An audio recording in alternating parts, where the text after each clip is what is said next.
Have you ever had a dream of opening an Aussie pub in Stockholm, Sweden? Well, my guest this week certainly did, and her dream came true. In this episode, we are going to be talking about global perspectives, customer service, leadership, how to deal with those intolerant customers, as well as surprise and delight. So let's start with the episode. Today, we have a wonderful speaker, and the first opportunity that I've had to have a conversation with her because we absolutely love hospitality and customer service. So I wonder to myself, why haven't we met before? Because we are both very passionate about this amazing industry.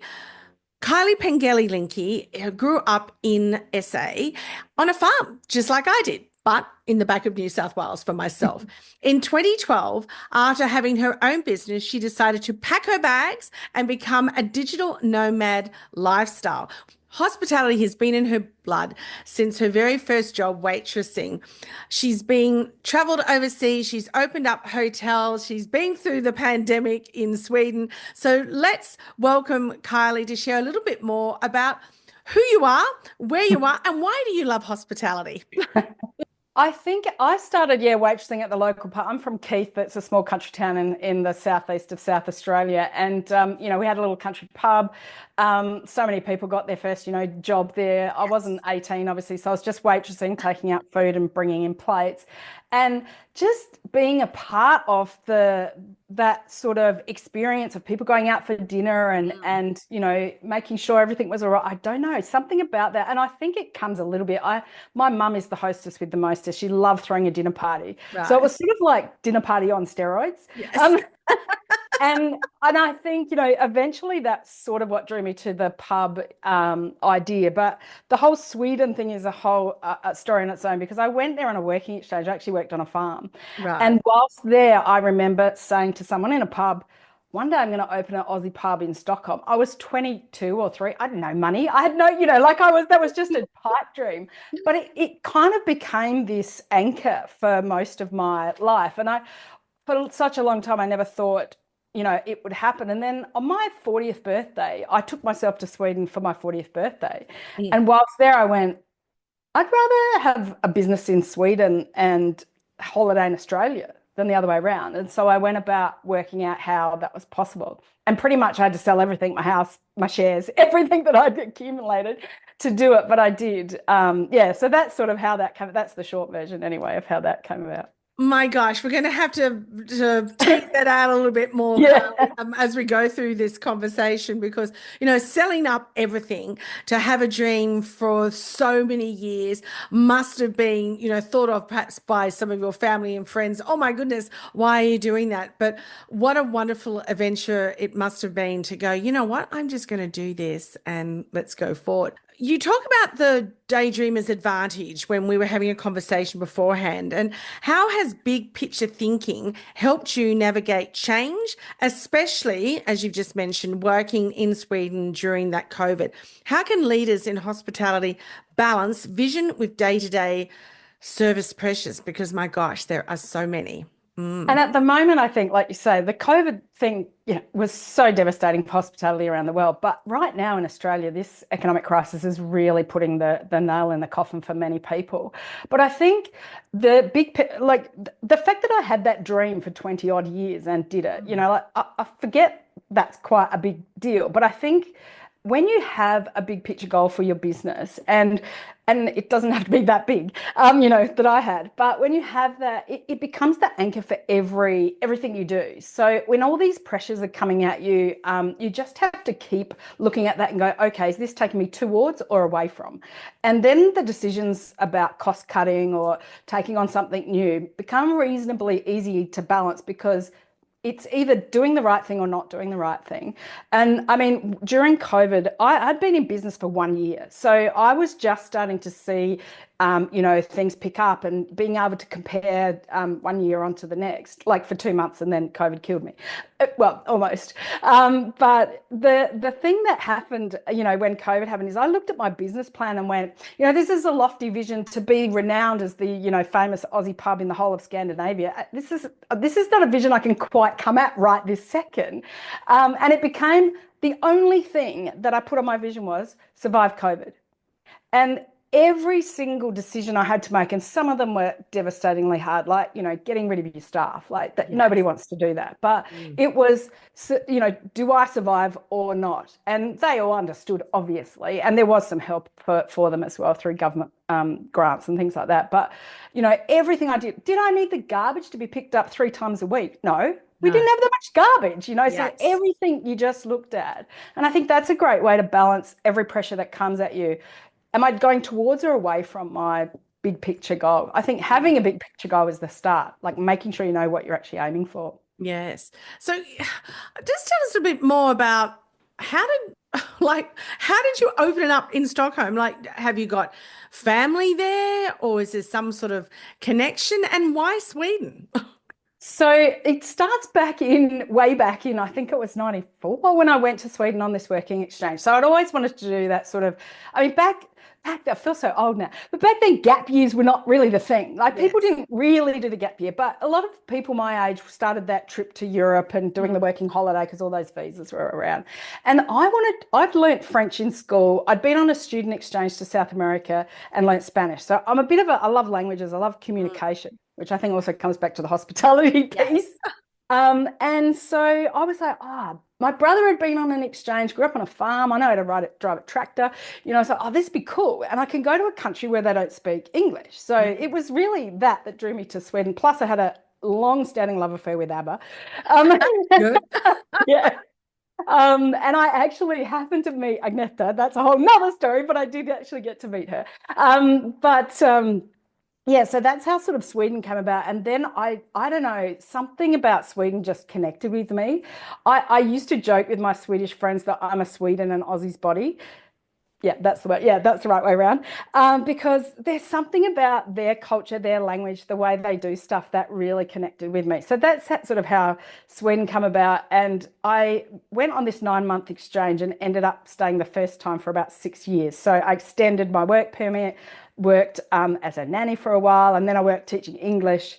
And then I had to come home because I couldn't extend my visa. And it was I love Australia, don't get me wrong, but I Mm. just didn't want to come. I wasn't ready. I wasn't ready to come home after all that time. My parents couldn't wait. Um, and as I said, I had this vision from, that day at 22 in the first, I think, 4 or 5 months of being in Sweden. So I just sort of sat there. And then, yeah, on my 40th birthday, as I said, I did all that. But I actually was at the time a business coach. So I thought I need to do this logically because this is a heart thing. I Yes. need to actually, I'm a business person giving people business advice. I know that you could do a stupid thing here. Mind you, if someone had a crystal ball and told me there was a global pandemic coming, I'm not sure I would have done it. But so my host family in Sweden, the host mum, who's only 10 years older than me, but she's an Aussie married to a Swede. So, and I'm actually godmother to their youngest child. So yes, I don't have family, but I feel like I have a family. Yes. Mm. And I created this really great group of friends who actually all happened to be in hospitality. And Mm. it's sort of how I met them. You go to the pub, you meet Yes. people, all that sort of stuff. So yeah, there was that connection. And then um, yeah, so I sent my business plan to a accountant in Sweden who happens to have a connection with my dad's accountant here in Australia, and asked them to do a feasibility study to make sure that I wasn't just, the dreamer that my parents always Yes. called me. And, all the time, everyone I know, my parents included, kept saying, people just don't do that.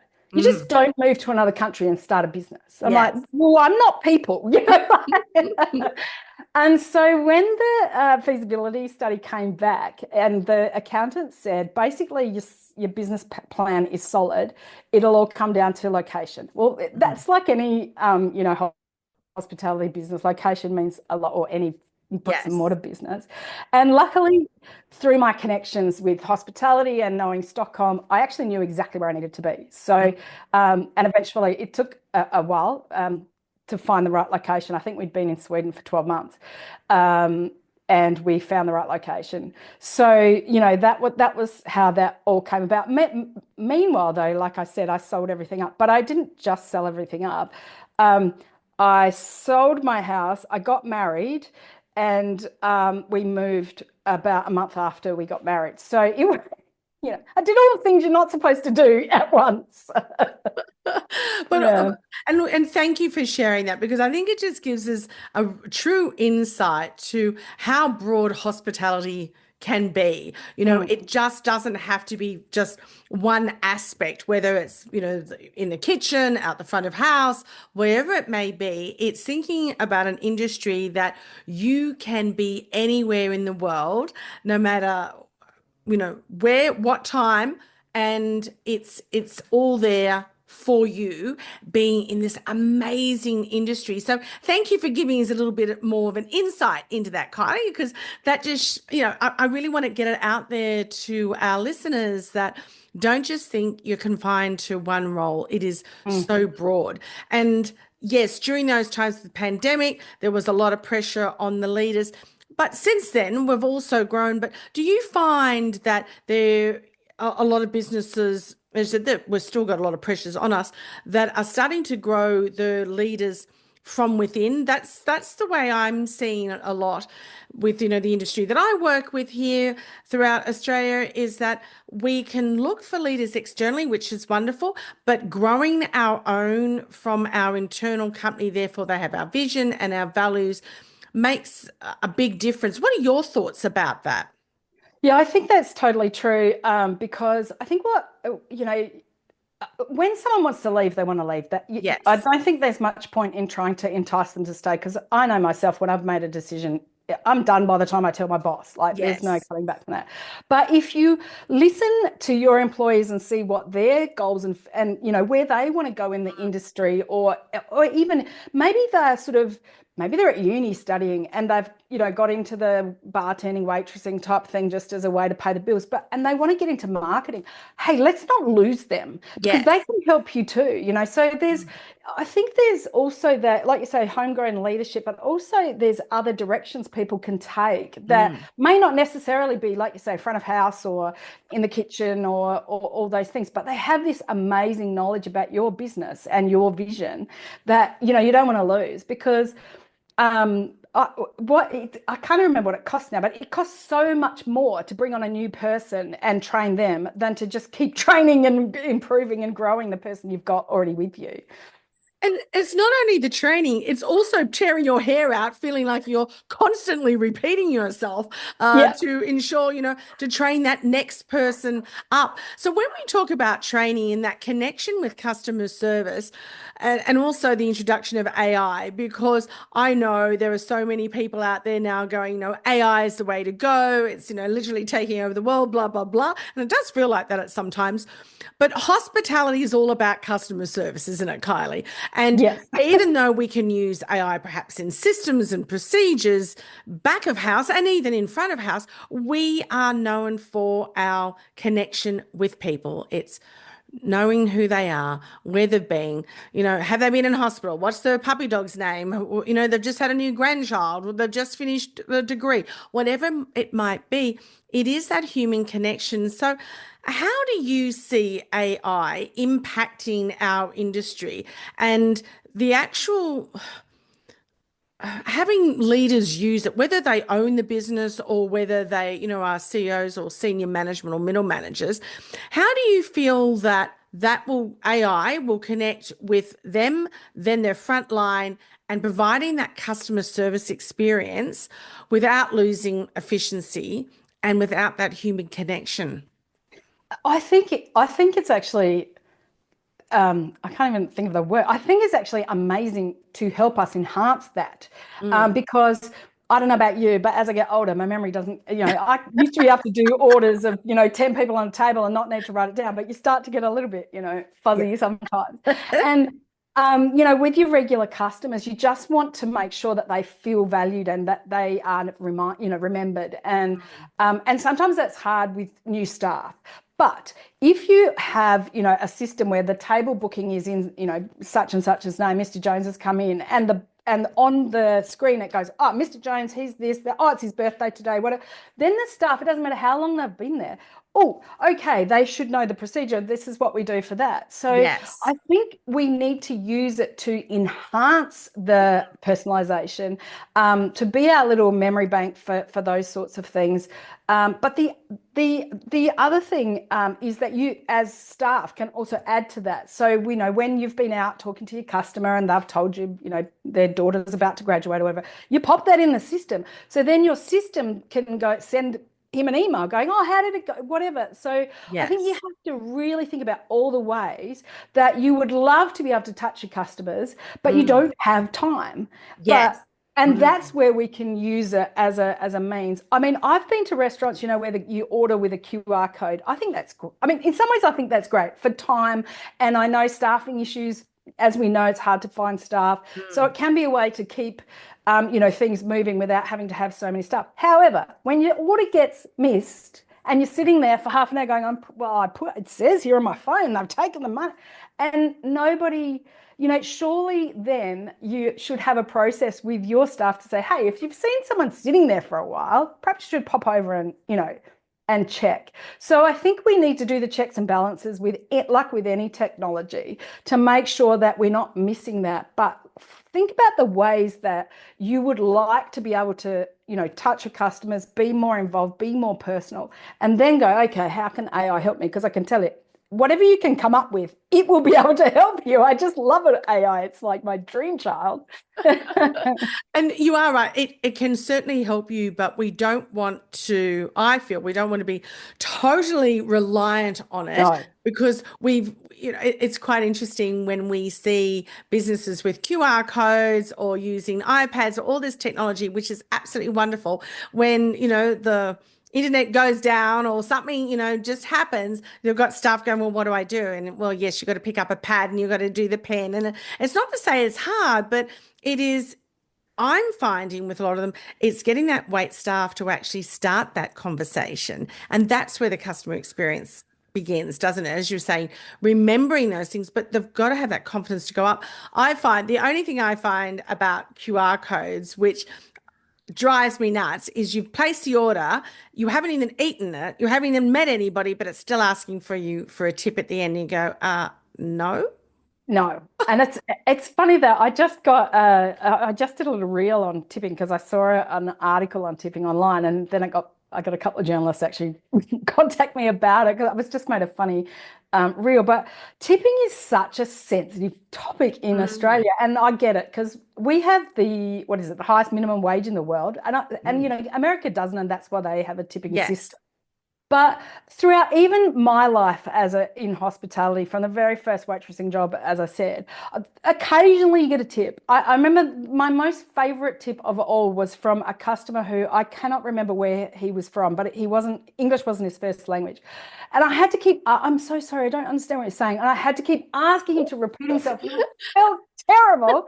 And at the end, when I lifted up, he'd gone, and I lifted up his plate, and there was $50. And back Oh, then, $50 was like about 200. I yeah. think the fact that I'd just taken the time to try Yes. and understand him, Yeah. and so a tip for I think is it should be a surprise, Mm. thank you, rather than a here's how you tip. Oh, that Yes, an really annoys me. expectation. Yes. No, it's Yes. not going to cut it in Australia, I don't think, for a very, very long time.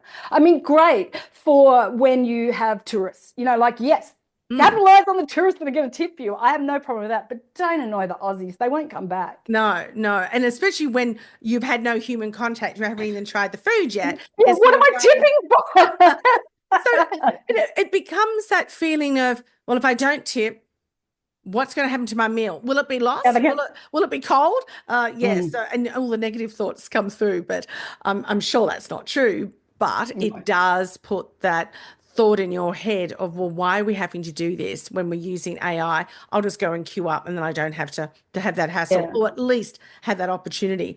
So, what are your go-to strategies for turning casual diners or guests into loyal brand advocates, especially in such a competitive service market? And you mentioned before, Kylie, that it costs so much more to get new customers, why don't we spend that time in really nurturing those ones we have, whether it's in the dining, whether it's in the hotel, wherever it may be, why don't we spend that little bit of extra time in getting to know them and making them feel absolutely welcome? So have you got any thoughts on that? I do. And I think one of the so easy things is to tell your staff to smile. Like Yeah. seriously. It costs nothing and it does so much. Like I can't tell you how many times I've walked into a restaurant or even a hotel, like you say, at to the reception, and they might be in the middle of a crisis behind the counter. I have no idea. But it doesn't matter to me and it shouldn't matter to them. They should just look up and go, hi, how, they just need to put on the telephone voice, as I say. Yes. So, I Mm, mean, I think the first thing is to remember we're not slaves at all, but we are in service. And mm, service is about, being hospitable. It's hospitality. So I definitely. think that's the first thing. Just, put on a happy face. You might not Mm, feel it, but they don't care. It's not your problem is not their problem. And yes. and then I think the other thing that we just as humans, but in hospitality, we just need to listen. Like we ask a question and just let your mind settle and listen to what they say because you Mm, glean so much information. I have been able to upsell or, a dessert or something because they'll say something about, while they're ordering, especially in the Aussie pub because we had, lots of expats, we had lots of Swedes that wanted to experience Australia. And I had sticky date pudding on my menu and they did not know what that was. So, I would at the end of that, oh, I'm so full. I'm like, oh, what about that sticky date? Oh, why don't you share it? What? And oh, all right, let's do it. But if I hadn't listened to the conversation that was going on, I wouldn't have heard that. And I think we need to really ask different questions. It's not just, how can I, what would you like? What are you thinking today? Are you here for a cocktail? Is it just a quick beer? Whatever. Oh, you're here for a meal, or would you like an entree? Do you want to share? Like, there's so many different ways to get the information without just like, what, are you ready to order? Like that. very true. Yeah, Mm. there's a lot more personable ways, and I think just as the listening and remembering. I have to say, I read what is it called? Unreasonable Hospitality Oh, I by Will. love that book. Yes. I mean, that man is, I mean, Mm. obviously he had a huge budget to do some of the Yes. crazy things he did for his customers. Like, I think he filled his restaurant with sand for one customer that couldn't get to the beach or something. Anyway, but that unreasonable hospitality or the surprise and delight theory that Mm. he talks about is so easy to do. If you've got wine connoisseurs that have looked at your menu like, oh, they're loving a cab sav or they've taught you can, and you think, I've got one out the back that's not on the menu. Mm. It doesn't have to be more expensive.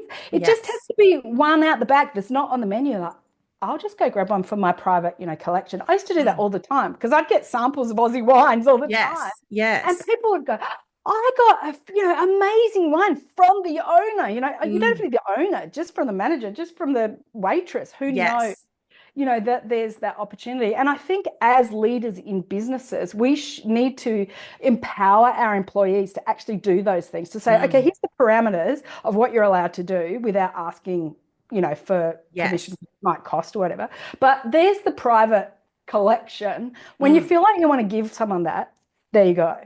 Or it might be an off the menu meal or, an upgrade to a hotel, whatever it is. Like there's ways you can surprise and delight that doesn't actually cost you that much. And you're right. It doesn't have to cost you money. It's all about what's that thought? What can we do? And that'll make that person remember, firstly, feel absolutely amazing while they're there, but then remember that business the next time they're going out for dinner and they can also happily recommend the Mm. business because it's not just about, well, the food was great. It was like, oh my gosh, when I was there, what they did, blah blah blah. People go, wow. I hope, it's not even that they're hoping it happens to them. It's like this business obviously thinks outside the square. And if we are fortunate to have one of those surprise and delights, what a wonderful ripple effect that's going to be for the next group of people that they meet, that they refer to. Mm. That human touch makes such a difference. What are your thoughts on we look at leaders that perhaps some of them have gone from that front line and they're now senior management. And we see this a lot with chefs, don't we? They're this amazing chef, then they become the executive chef and they leave the past and now they're out the back, doing all the stock control, etc. And we also see that with a lot of leaders. They'll be in that really admin role, which is absolutely critical. But how do we still what are your ideas on connecting them still to that human touch between them and their frontline team that's going to create the experiences from the frontline team to the diners, to their customers? I think again, it's back to the sort of asking questions and listening, because I think your staff have such a huge amount of information about your business that you don't see, because they see the customers differently to you. So I was lucky enough in my pub that I was in the front line as well. So, I would see my customers, but I didn't see all my customers, and I was a different age to a lot of my staff. They were in their 20s and, I'm in my 50s now. So I had one young lad say, "Oh my God, you're so cool. You're my mum's age and you're cool." I'm like, I think that's a compliment. You're in a pub. I'm like, yeah, thanks. So you need to actually keep talking to your staff, but also give them the opportunity to feel able to tell you stuff. Because I used to say to my staff that, I have an idea. I had this idea for 20 years, so I'm a bit stuck in stone. And I met my husband after I had the idea. So, he'd come along with something like, "No, and then he'd be like, "Well, hang on, like, think about it." And sometimes as the owner and the holder of the big picture, you actually need to also let it go a little bit to allow other stuff to evolve and allow them to be able to go, "Oh, what if we did it this way? Or what if we, added that option or whatever?" And be able to actually openly go, "Okay, taking it back to the vision, is this going forward or away? Or is this outside of the box that I haven't really thought about? Or can we do this? Is it physically possible, financially possible?" There might be reasons why you can't do it, but don't automatically say no because it's not your idea. And I think, we get to, we hold on too tight to our things. And again, cross departments as well. There's often the kitchen versus the front of house. Yes. We're a team, we're supposed, if I, as the front of house, person coming to get the food, sees a plate and thinks, "I wouldn't eat that. Like, I don't want that put in front of me," then you need to say, "Hey, chef, what happened here?" Or, what's going on? I can't take this out. Now, they need to respect you as the front of house person as well. And so I think, we need that cross teamwork. One thing when I actually worked at Crown Casino in Melbourne for a while, many moons ago. And the one thing that I remember was that they kept saying that we have internal customers. So security was an internal customer, your back of the people who delivered all your stuff.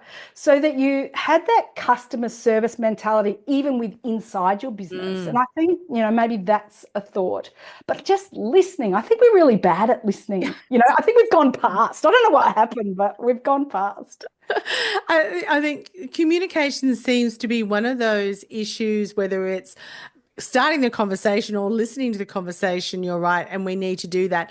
It's that internal customer service is absolutely key, isn't it, Kylie? Because I know very much in the early days, I would go to my venues and there I'd be training them and they'd look absolutely beautiful out the front of house. And then I'd be talking about their staff room and they'd all just look rather sheepishly, or they'd roll their eyes, or they'd, go, "Oh, yeah, really?" And they go, "Well, show me your staff room."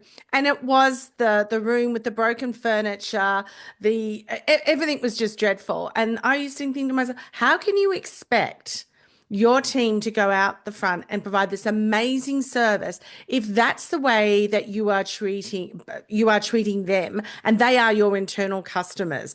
And I think things have certainly changed over the years, which is good, although I think there are some staff rooms like that. But that's where it all starts, doesn't it? how do we treat them?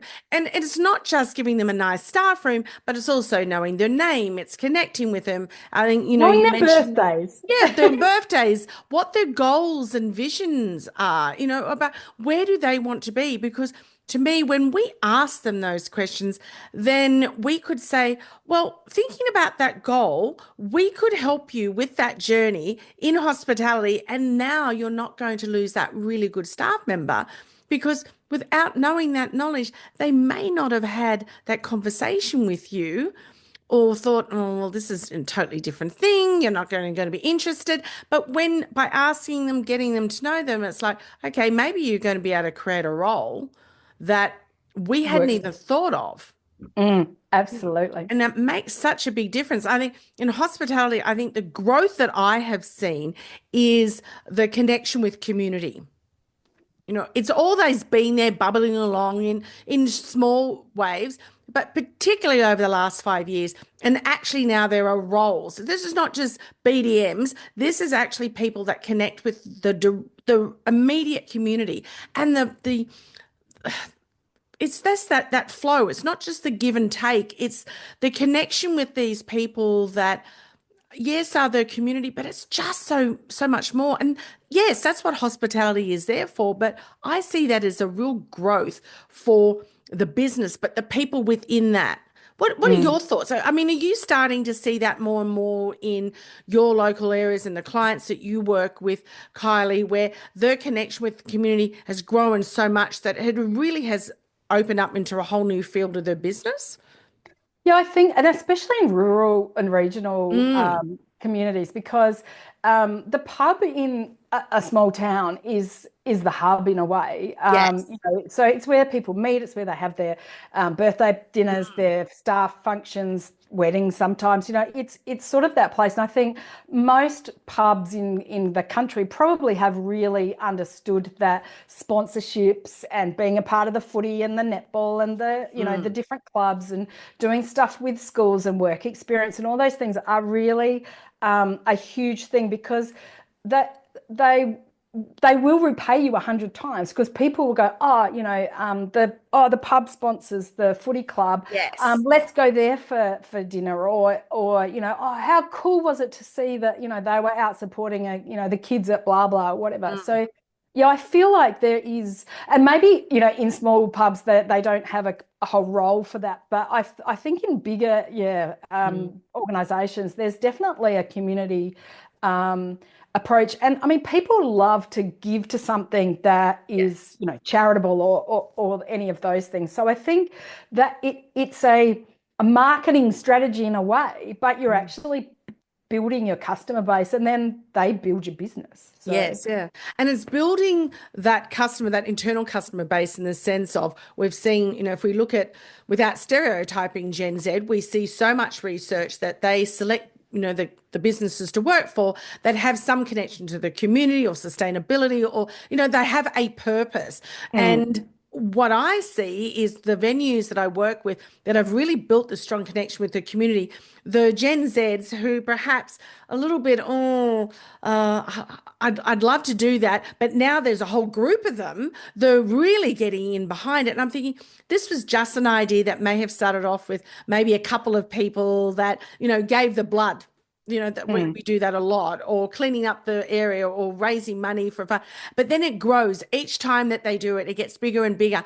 And the Gen Zs are just loving it. Now, but let's be mindful. There are some people that, as much as they'd love to, that they may not be able to, or they're working on that shift so those others can do it. Or look, they're just happy to give a donation, which is absolutely excellent. So there's no Mm. judgment, but I just feel we're building that stronger internal customer connection with our teams that they've now got something to share with their customers, their diners. It's the start of a conversation, isn't it? It's that point, it's a point of difference, I Yes. think as well. And like you say, that people love a cause and people Mm, love to support a cause. And if you're following something that is in the hearts of everybody or many people, especially in your own community, yes. it just creates a whole buzz around that as well. And Mm, I agree with you. I think it's lovely that, and it is a little bit of a generational thing, but I think every generation loves a cause. So, we'll yes, always we get do. behind. yeah, Yes, something yes. that we feel positive about. Yeah, it just gives it that added booth, and it gives us an opportunity for all the generations to work together too, which Yeah, starts which is to break down those myths about, oh, what are they like, etc. Which is fantastic. What yes. can you give us an example, perhaps, where you've done something that's personalization, and perhaps it was in the hotel or more recently that has really done well.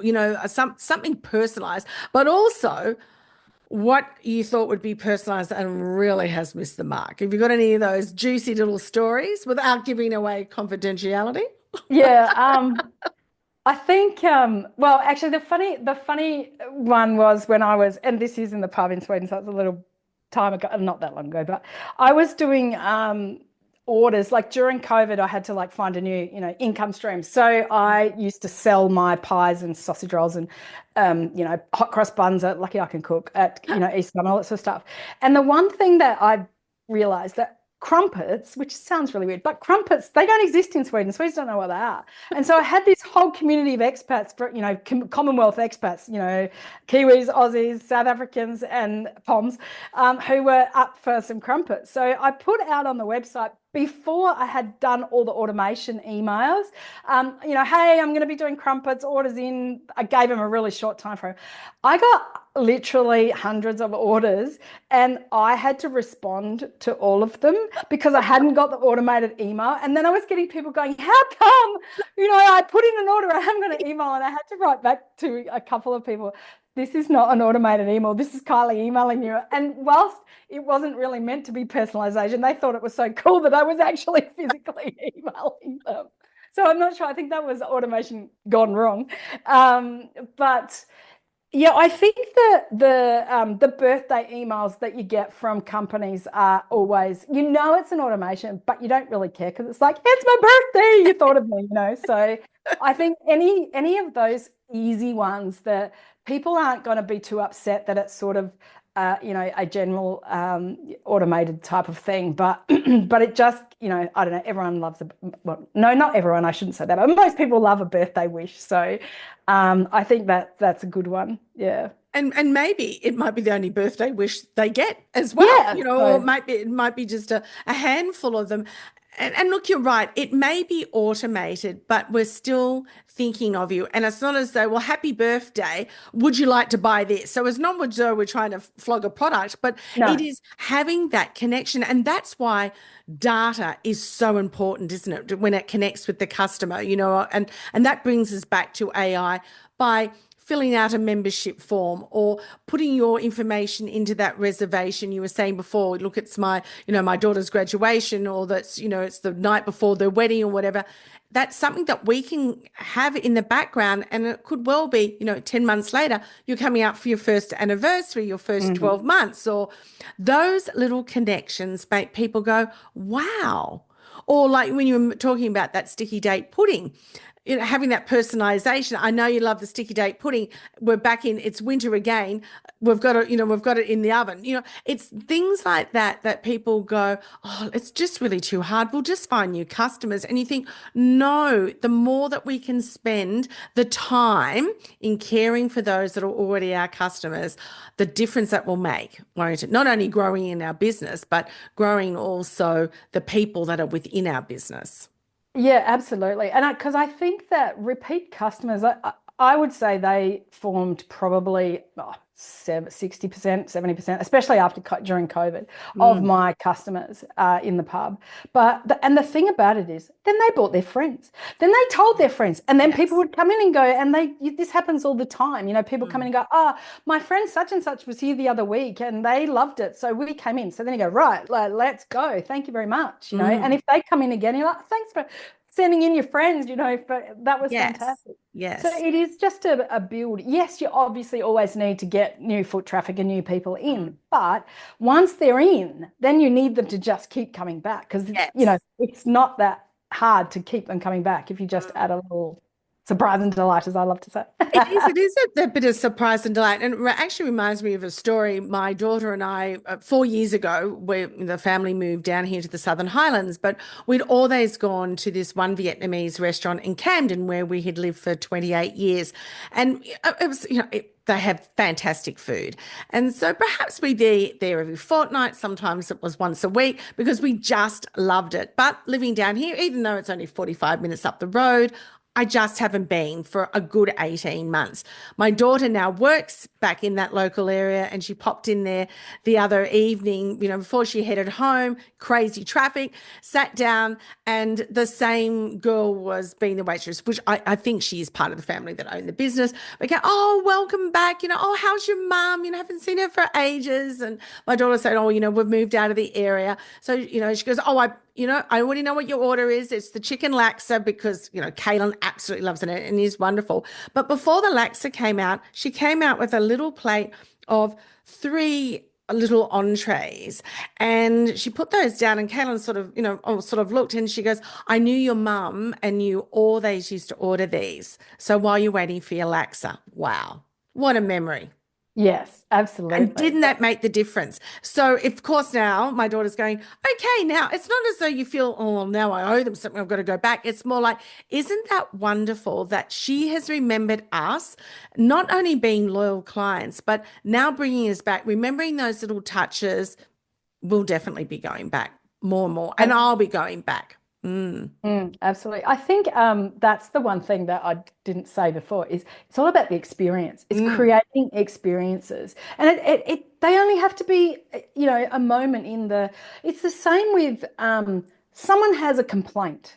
Yeah. It doesn't have to be the last time they come and see you because how you deal with a complaint can be the reason they come back. Yes. Because, and it might be a small thing, it might be a big thing, that could have hopefully not got a fly in their suit, whatever it is.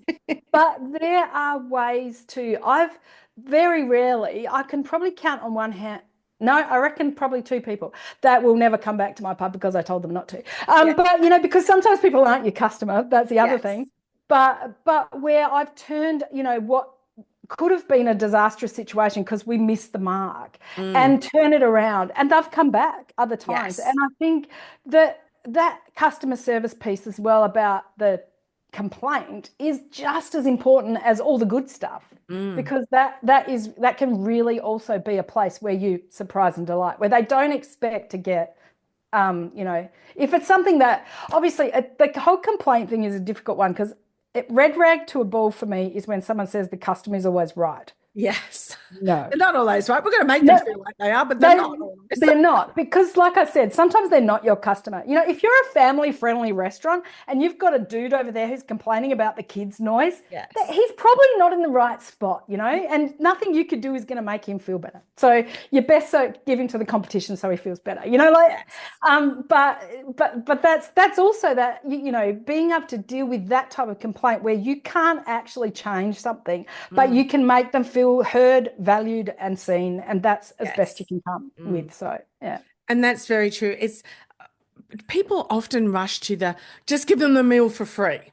yeah, no, I don't Give them a free voucher. And we think most people will go, no, I didn't need that. I just wanted to bring to your attention something, that the meal might have been cold. I'm not looking for a replacement. I just wanted to let you know that XYZ has happened.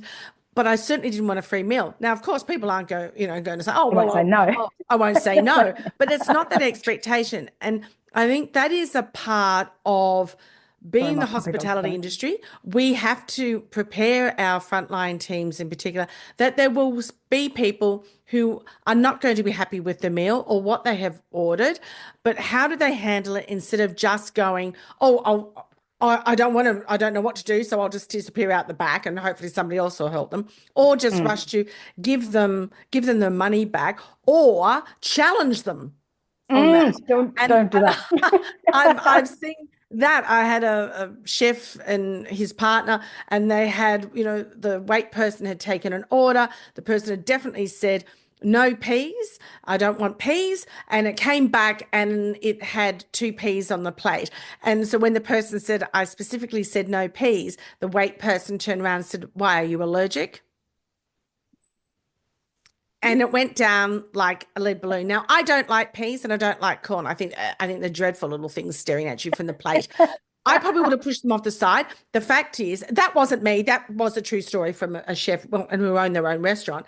But they ended up having to give the whole table, and it was hundreds and hundreds of dollars, free food because they were so upset because she just kept challenging them. The fact is, he didn't want peace. Take the plate back. Just remove it. And Apologize. just say sorry. Like it's who cares? It's not personal. Like That's right. But it's just well, debate. it's so sorry if you can hear my dog barking. He's having a little moment. I have a similar situation. Well, I actually and I wanted to tell the bar staff because I wanted them to know, but it was like a happy hour thing, and they had a deal on a beer. It was a stubby of beer, and my husband and I got the beer, and it wasn't cold. And I just went up and I quietly, I was like, the beer's not that cold. And he went, yeah, it only just went in the fridge. And I was like, oh, how about, oops, sorry, I think it probably hasn't been in the fridge long enough. Can I, fix it? Or Yes. perhaps we better delay the happy hour. I mean, oh my God, we've only just went, I don't care, I want cold beer. Yeah. Although it is a bit odd, isn't it, when we go overseas and they pour you a warm beer and you think, Yes. That is an Aussie thing. But yes, it's how they react to it. So that also, when it comes to customer service, is to be, how to handle when people aren't happy about the meal, but also customer service really relates to resilience, because we've spoken about this many times in the industry. And I'm sure you've had conversations with your clients, Kylie, where people have become less tolerant, where I've had chefs saying that people are coming into the kitchen, throwing food at them, abusing frontline staff. It is just absolutely unacceptable. And I think it is so sad when we have to have signs up saying, our staff are working really, really hard. I was at a conference the other week, and the morning tea was designated for 10:30. Now, I don't know whether you've ever been in functions, Kylie, as I have in the early days with Menzies Hotel in Sydney. 10:30, the kitchen have got that on the run sheet, that they know it'll be leaving the kitchen at 10:20, it'll be up there, so the scones are still warm, etc., whatever it might be. We get out at 10:15. Now they've got a little coffee cart, so you can have your barista made coffee, that there's no food. And I have this man in front of me, and he, part of the conference, and he turns around and says to the queue, well, isn't this typical, blah. And I said, excuse me. I said, I'm just going to stop you there. I said, I'm in the hospitality industry. You may just take a note that the conference in our calendar says here 10:30. I said, it is early. Unfortunately, nobody from the conference organisers have gone down to the kitchen to advise them that we were running 15 minutes early. I said, I'm sure they'll be here in a moment. And he just actually literally went green. I don't think anybody's challenged this gentleman. But I thought, I am not going to stand here and listen to you berate some young person, and they were young when they got up there, trying to set up the coffee machine without you thinking how hard it is, A, to get staff, but now they're going to have to tolerate somebody like you, and it is not their fault. So how do you see that resilience piece coming into getting people into our industry and to still provide this amazing customer service when you have intolerant customers? It is a good one, isn't it? I think since COVID, we've become more intolerant because we got used to not having people next to us, and now they're like sniffing your hair again, and it's a little bit closer. Drives me nuts, but anyway. Yes, I know. I think, I think it still comes down to the communication thing, and like that. The conference organisers didn't communicate because if they had, they could have quickly sent someone up and say, hey, it's coming. Yes. So sorry. Oh, you guys are a little bit early.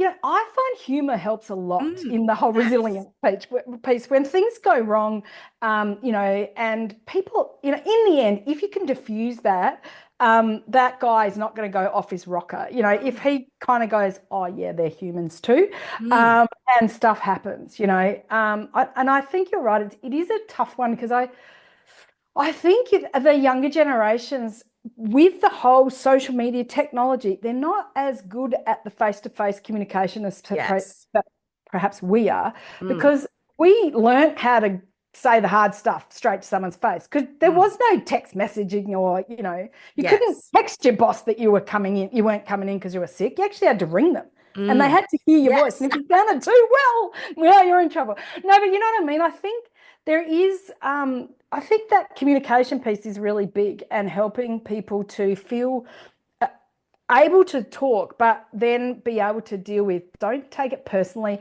Just look at the situation and see how it is that we can diffuse them and make them understand what's happening. And yeah, I'm not sure I have the answer for that, but I do think communication, like face-to-face communication, is the key to that. Yes. And having that support of that manager who will step in.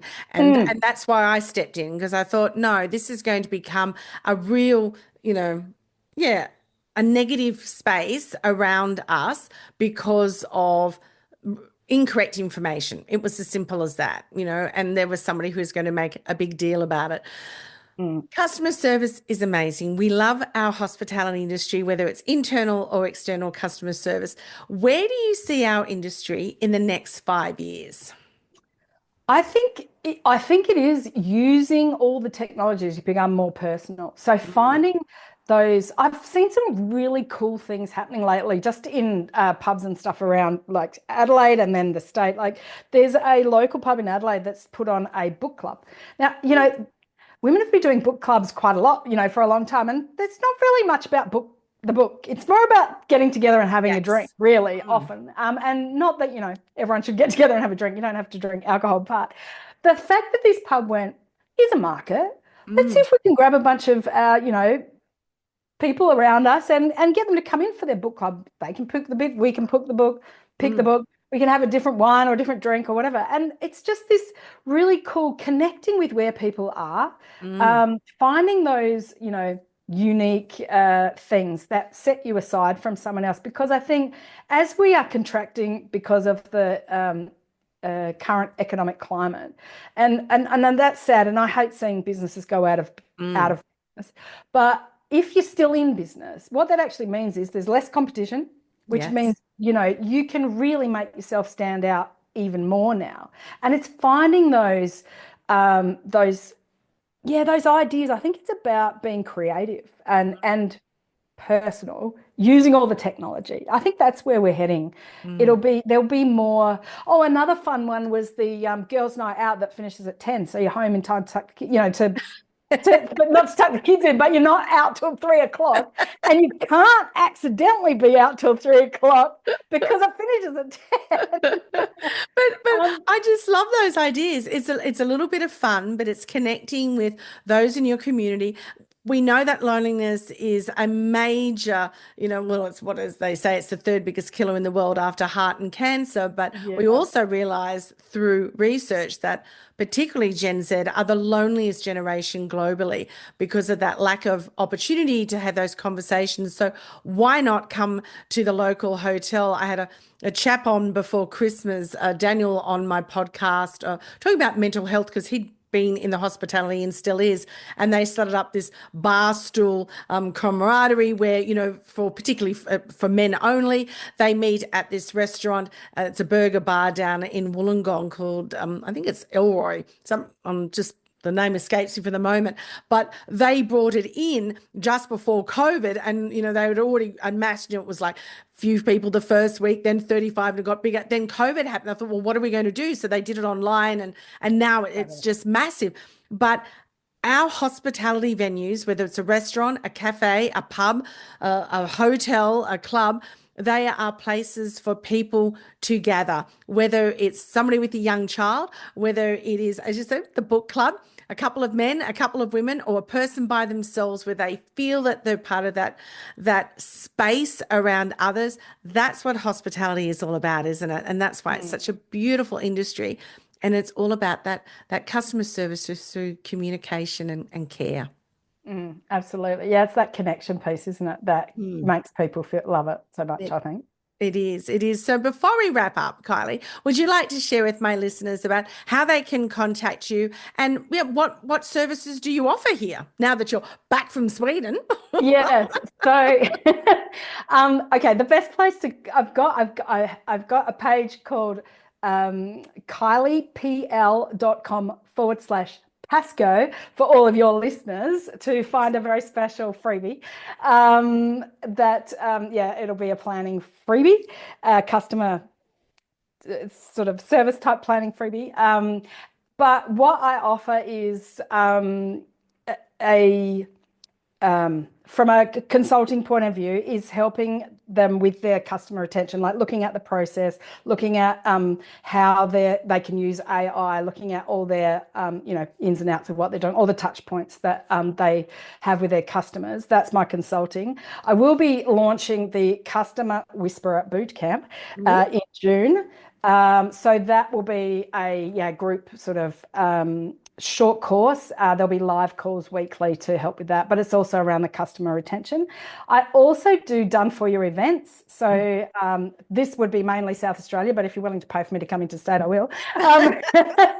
But I do wine tastings and beer tastings and cocktail makings. I'm also a quiz master, but I if you want me to come in and be the quiz master, I will, but I don't have all the paraphernalia to actually, do that. So there's some of the ways that you can, work with me. So wonderful. Well, look, I'll put all that information in the show notes that they can, and you've obviously got a website as well. Yeah, the KyliePL.com, but there's a special page /Pascoe for your listeners.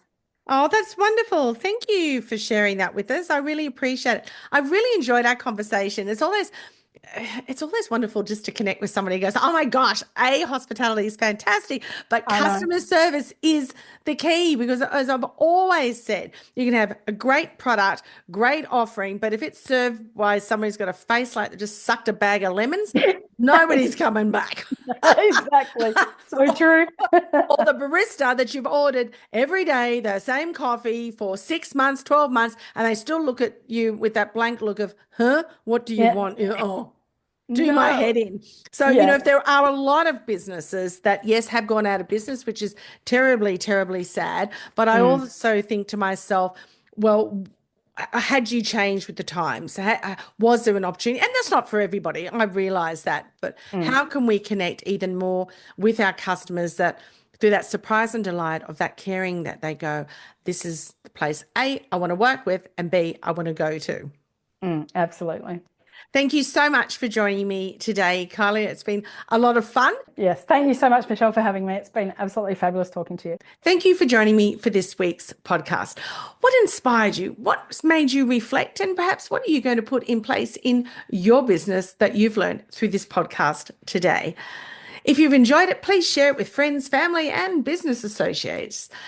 Don't forget to subscribe. And if you really like to leave a review, that would be wonderful. You can reach me at michellepascoe.com. On my website, you can see all my training programs for frontline and my signature program, Middle Management Movement, a values-based leadership development program that I love and have enjoyed sharing with those in our industry for many, many years.